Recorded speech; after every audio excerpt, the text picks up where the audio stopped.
Assalamualaikum warahmatullahi wabarakatuh. Hai Sobat Mansa, hai Sobat Santri dimanapun kalian berada. Apa kabar semuanya? Semoga baik-baik saja ya. Berjumpa lagi dengan saya Wahyu Dwi Cahyani dan selamat datang di program terbaru kami, Santri Bertanya, Ustadz Menjawab. Pasti udah pada penasaran kan ya? Langsung aja, mari niatkan untuk belajar bersama dan semoga ilmunya senantiasa berguna. Sekarang saya sudah bersama dengan beliau Bapak Ustadz Masrukin SAG MPDI. Assalamualaikum Pak. Waalaikumsalam warahmatullahi wabarakatuh. Gimana kabarnya nih Pak? Sehat? Alhamdulillah sehat. Mudah-mudahan pandemi segera berakhir ya. Amin. Sehingga kita bisa situasi kondusif normal, belajar tatap muka. Oke. Ini saya sudah ada beberapa pertanyaan yang dihimpun dari teman-teman santri dan guru serta karyawan Mansatu Kebumen. Kita langsung aja kali ya Pak ke pertanyaan pertama. Untuk pertanyaan pertama di sini ada dari Ibu Siti Salbiah SPD. Pertanyaannya adalah amaliyah apa sajakah yang paling disukai oleh Rasulullah? Ada amal apa aja nih Pak? Ya, terima kasih dari Ibu Siti Salbiah ya, mengajukan sebuah pertanyaan yang sangat menarik dan mungkin ini mewakili dari penanya-penanya yang lain ya. Iya. Karena ini sesuatu yang mungkin kita lakukan setiap hari. Banyak ya redaksi hadis yang menggunakan kalimat ini. Ayul a'mal afdolu itu. Ya. Amal apa yang paling utama? Ya. Dan dalam hadis-hadis itu Rasul kadang menjawab yang berbeda-beda. Ya, mungkin melihat si penanya itu, kebutuhan penanya itu apa itu. Pernah sahabat Abdullah bin Abdurrahman, Abdullah bin Mas'ud bertanya kepada Rasul, "Wahai Rasul, amal apa yang paling utama?" Rasul menjawab, "As-sholatu ala waktiha." Sholat tepat pada waktunya, bukan sholat pada waktunya. Iya. Dia terus tepat pada waktunya ya Pak ya. Kalau sholat pada waktunya, kalian pulang sekolah jam 2, jam tengah 3 masih bisa sholat duhur, itu pada waktunya. Tapi tepat pada waktunya. Ya, jadi waktu fadilah. Waktu sholat kan ada macam-macam ya. Iya. Waktu wajib, fadilah, ya. Waktu zawaz, ya. Waktu karohah, waktu tahrim. Ya. Waktu wajib ketika masuk waktu. Waktu fadilah agak bergeser sedikit. Justru yang paling utama karena untuk menghindari waktu istiwa. Waktu istiwa. Sholat duhur misal. Ya, sholat waktu istiwa itu ketika matahari tepat di atas kita. Waktu zawaz itu adalah setelah pergeseran waktu agak lama. Misal jam 1. Waktu karohah adalah menjelang habisnya waktu. Mungkin ini yang menjadi kesukaan kalian ya. Iya. Sholatnya di rumah saja itu kan. Iya. Padahal rumahnya jauh itu kan. Akhirnya ketemu waktu tahrim. Itu waktu haram. Tapi ya tetap harus sholat. Walaupun sudah tidak pada waktunya maka terkena dosa. Kecuali kena uzur. A'darus sholat isnani, karena ketiduran ya, atau karena kelupaan. Iya, Pak. Nah, yang tidak disengaja ya Pak ya. Betul, malam hari nonton Liga Champion misal, bangunnya jam 9. Tapi ketika subuh sama sekali tidak dengar suara adzan. Maka begitu jam 9 ya harus langsung sholat. Ya tidak usah kunut. Nanti dikira madhab baru ada sholat duha kunut ya. Iya. Ya. Jadi masuknya sholat duha gitu Pak? Tetap sholat subuh. Oh, masuknya sholat subuh. Ya. Atau lupa kan bisa saja ya. Kalian sedang tes ya. Iya. Belajar jam 9 pagi sampai maghrib ya, sama sekali tidak bangun. Begitu maghrib bangun ya langsung sholat duhur dan asar walaupun dalam waktu tahrim. Nah ini yang pertama. Kemudian Rasul menjawab, amal apa Rasul yang paling utama? Birrul walidain. Nah ini birrul walidain. Ini tepat sekali untuk anak-anak yang seusiamu Seusia ya. saya, iya. Oh, ini menyepelekan orang Tua. tua, lebih memperhatikan HP ya. Ya kan? Ini penting sekali. Suksesmu itu ya di orang tuamu. Maka birrul walidain ini adalah jawaban yang sangat tepat. Tapi Rasul kadang menjawab apa? Jihad fisabilillah. Berjuang di jalan Allah. Kadang-kadang juga sholat fi jawfil lail. Ini bagi anak-anak yang belum membiasakan tahajud. Rasul matan sholat fi jawfil lail. Atau Rasul kadang menjawab sedekah. Ini bagi orang-orang kaya yang mungkin belum terketuk hatinya untuk mengeluarkan sedekah. Atau bagi anak-anak yang malas, Rasul kadang menjawab apa? Belajar ya. Khairun nas man ta'allama al-Qur'an fa'allamahu. Sebagus-bagus manusia itu adalah orang yang belajar Quran dan mau mengajarkan. Berarti belajar itu juga termasuk amalan yang utama ya? Amal yang paling utama bagi kalian itu justru belajar. Lah, dari redaksi-redaksi itu ada yang sesungguhnya sangat penting ya, yang menjadi pijakan kita. Ayul amal afdal Rasul. Rasul menjawab, karena ahabul amal ila Rasul alladhi yadumu alaihi sahibuhu. Amal yang paling utama ya, Rasul mengatakan adalah apa? Yang dikerjakan terus-menerus oleh pelakunya. Contohnya apa itu? Nah, Rasul menambahi adwamuha wa in qola. Walaupun amal itu sedikit, tetapi rutin, dikerjakan terus-menerus maka menjadi banyak. Contohnya, lihat, misal ada tumpukan pasir. Iya. Seperti gunung. Ketika kita dekati ternyata apa? Butiran-butiran kecil itu. Tidak ada amal kecil kalau itu dibiasakan. Nah, ini. Maka Rasul mengatakan ada 3 hal yang dirahasiakan oleh Allah bagi umatku. Apa saja itu? Allah merahasiakan keridhoannya. Allah merahasiakan kemarahannya. Dan Allah merahasiakan wali-walinya. Ya ini, hati-hati. Wali-wali Allah itu adalah hamba-hamba Allah yang terkasih. Hati-hati. Amal apa yang keridhaan Allah? Jangan menyepelekan amal walaupun amal itu kecil. Iman itu ada 77 cabang. Cabang terakhir adalah apa? Ini istilahnya apa? Menyingkirkan itu duri di tengah jalan. Menyingkirkan duri. Hujatul Islam Imam Ghazali itu pernah dalam mimpi sahabatnya ketika beliau sudah meninggal ditanya, wahai Hujatul Islam Imam Ghazali, bagaimana kondisimu di akhirat? Alhamdulillah, saya mendapatkan tempat yang sangat baik. Apakah karena amal-amalmu di dunia sebagai hujah Islam, pengarang kitab dan lain-lain? Bukan. Suatu ketika sedang menulis kitab, tiba-tiba ada lalat yang kehausan meminum tinta yang saya gunakan untuk menulis kitab.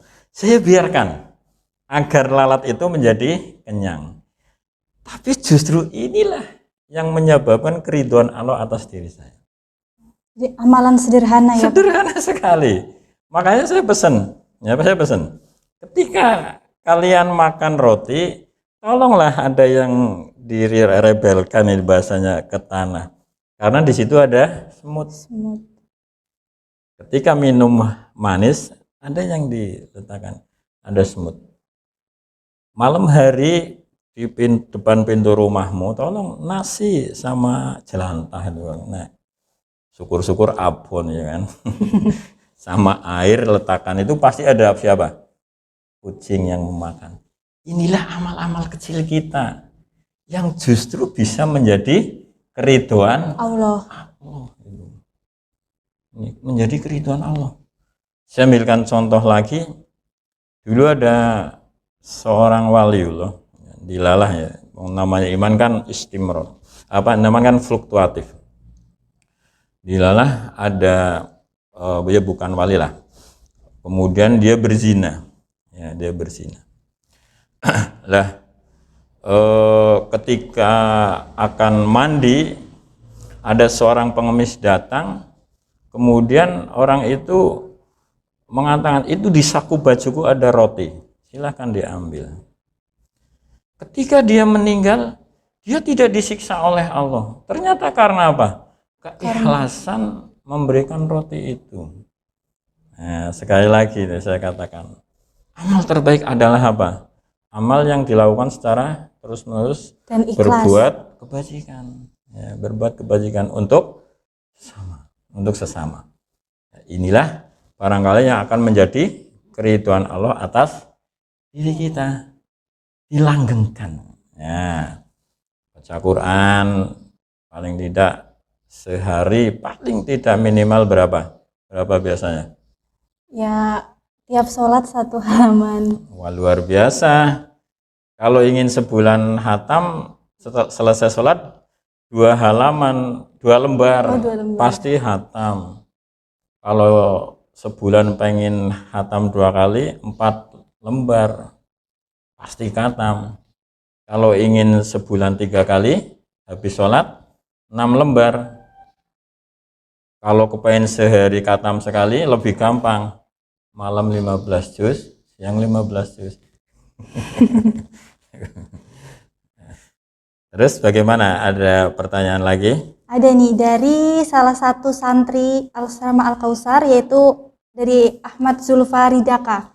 Bertanya, apakah amalan ibadah kita tetap diterima Pak Ustadz walaupun terdapat cacat pada rukunnya? Ya, terima kasih. Syarat itu adalah sesuatu yang kita lakukan sebelum pekerjaan itu. Ya, rukun itu adalah sesuatu yang kita kerjakan bersamaan dengan pekerjaannya. Bagaimana ketika syarat dan rukunnya itu cacat? Tidak diterimanya amal ketika rukun itu tidak dikerjakan. Ya, dalam amal ketika syarat rukun dikerjakan, tetapi di dalamnya ada kecacatan, itu adalah sesuatu yang sangat manusiawi. Contohnya apa? Ketika sholat, rukunnya adalah membaca Fatihah. Tapi dalam bacaan Fatihah itu kadang kurang fasih, kurang tasdidnya, kurang ininya. Ya. Ketika dalam proses belajar itu tidak apa-apa. Ya. Sujud, ya kan. Dalam sujud itu kan ada 7 anggota. Ya. Ketika dalam situasi darurat, ya, misal kaki kita sakit sehingga tidak bisa manjat, itu sesuatu yang dimakfu. Ya. Kenapa? Quran, ya, ayat-ayatnya itu punya 3 sifat, ya. Apa aja itu, Pak? Ilatut taklif, ya. Ngadamul haraj, ad-dadaruj. Ilatut taklif itu apa? Menyedikitkan beban. Ngadamul haraj itu tidak memberatkan. Ad-dadaruj itu berangsur-angsur. Contohnya Deddy Corbuzier, ya. Begitu masuk Islam, maka dia wajib sholat otomatis, ya. Tetapi dengan keterbatasan kemampuan, mungkin baru bisa Allahu Akbar, ya tidak apa-apa. Jadi diperbolehkan ya Pak? Ya tidak diperbolehkan, tidak apa-apa, ya. Jadi jangan membayangkan bahwa hukum Islam itu sulit, kejam, enggak. Ketika kita tahu ilmunya, maka itu menjadi sesuatu yang mengasihkan. Jadi prinsip ibadah itu adalah apa? Mengasihkan. Ya. Jadi yang enjoy, karena komunikasi dengan Allah, ya kan. Tidak usah tergesa-gesa. Ketika akan jamaah kok di masjid sudah qomat, ndak usah dadak layon, nggak usah, nanti malah sholatnya tidak karu-karuan. Kalau kepengen tidak ketinggalan imam ya datangnya yang asik itu. Jadi jangan khawatir. Ibadah kita tetap diterima oleh Allah. Insya Allah tetap diterima ya Pak ya. Jadi jangan punya qaid, saya akan beribadah in kana mutayakinan biqoblihi. Kalau saya yakin bahwa ibadah saya benar diterima oleh Allah. Kita ditakdirkan oleh Allah mau menjadi orang yang sujud, itu sudah luar biasa. Ya, sudah luar biasa. Karena sholat kita itu kan sholatnya orang awam, ya. Orang awam. Sholat sing bisa ngoleti duit. Ya. Sholat duhur kamu angen-angen, wah nanti mau ada ulangan, soalnya seperti apa. Itu sholat kita kan seperti itu. Tapi tidak masalah, harus kita laksanakan terus, ya kan? Nanti sedikit demi sedikit kan akan meningkat kualitasnya, menjadi lebih baik. khusyuk, ya. Hudur itu apa? Sholat dengan menghadirkan ketawaduan. Sunat-sunatnya dilaksanakan semuanya, adab-adabnya dilaksanakan semuanya. Jadi tidak sekedar secara fikih menggugurkan kewajiban. Imam Ghazali mengatakan, barang siapa yang berfikih tanpa bertasawuf, tanpa berkhudu, maka fasik dia. Contohnya apa? Contohnya, nah, misal syarat sahnya sholat itu menutup aurat. Auratnya laki-laki apa? Dari pusar sampai dengkul. Sekarang Mas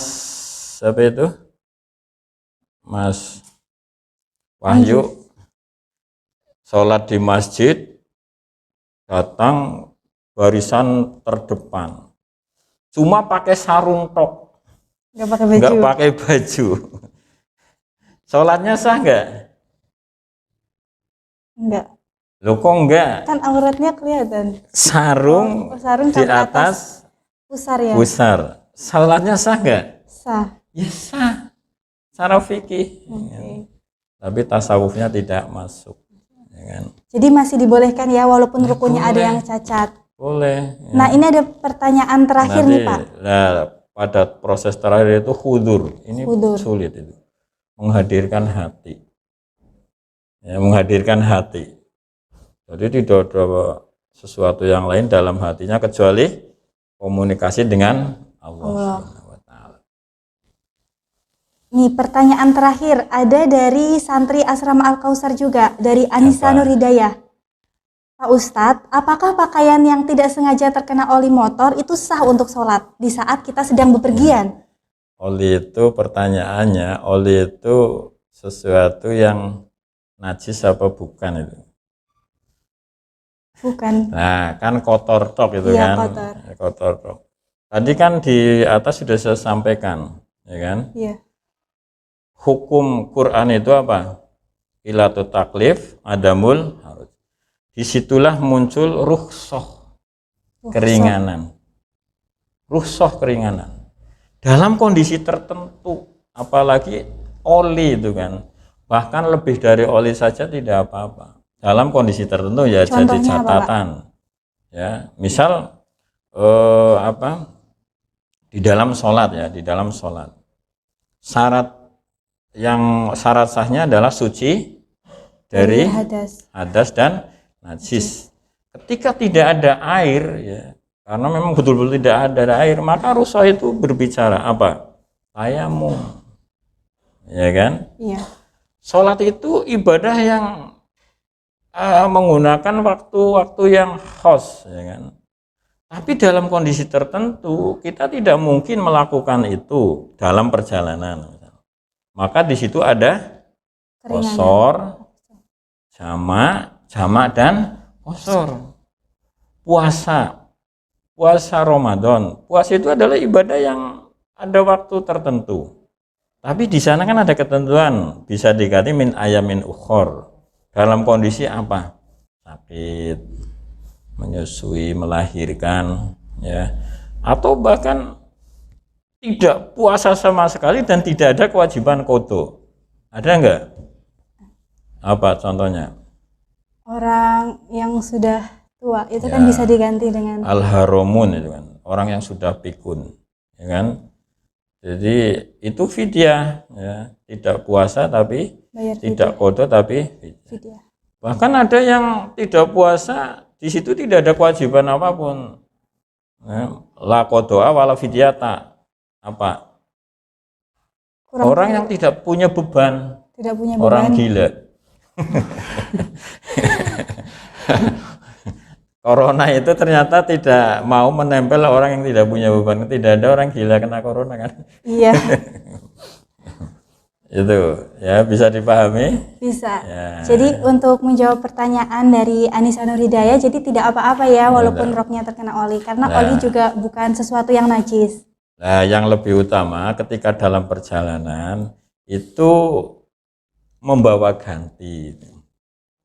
Misal laki-laki ya membawa sarung, ya kan? Karena kan kondisi-kondisi tertentu kadang-kadang kita tidak terduga, ya kan? Iya, Naik kendaraan ternyata orang di sampingnya muntah, itu kan seperti itu. Maka bawa sarung, ya kan, bawa sarung. Tapi nek kondisi sekarang kan biasanya di masjid-masjid itu selalu disediakan. iya. Ya untuk lebih ihtiyat, ya, kehati-hatian ketika sholat ya berganti pakaian. Maka kadang-kadang kan ada ilsak, isbal itu posisi sarung celana kita di atas entonto itu kan memungkinkan karena di Arab dulu kan kendaraan paling utama itu onta itu kan buang kotoran di mana-mana. Kenapa harus diataskan ya? Karena memungkinkan pakaian yang kita gunakan dalam perjalanan juga untuk sholat itu seperti itu. Oke. Nah, mungkin untuk pertanyaan-pertanyaan yang dapat dijawab pada sesi kali ini itu dulu. Buat teman-teman yang pertanyaannya belum terjawab, tenang. Masih ada sesi berikutnya. Jadi stay tune terus ya. Sebelumnya terima kasih Bapak sudah hadir di sini bersama kami. Wassalamualaikum warahmatullahi wabarakatuh. Waalaikumsalam warahmatullahi wabarakatuh.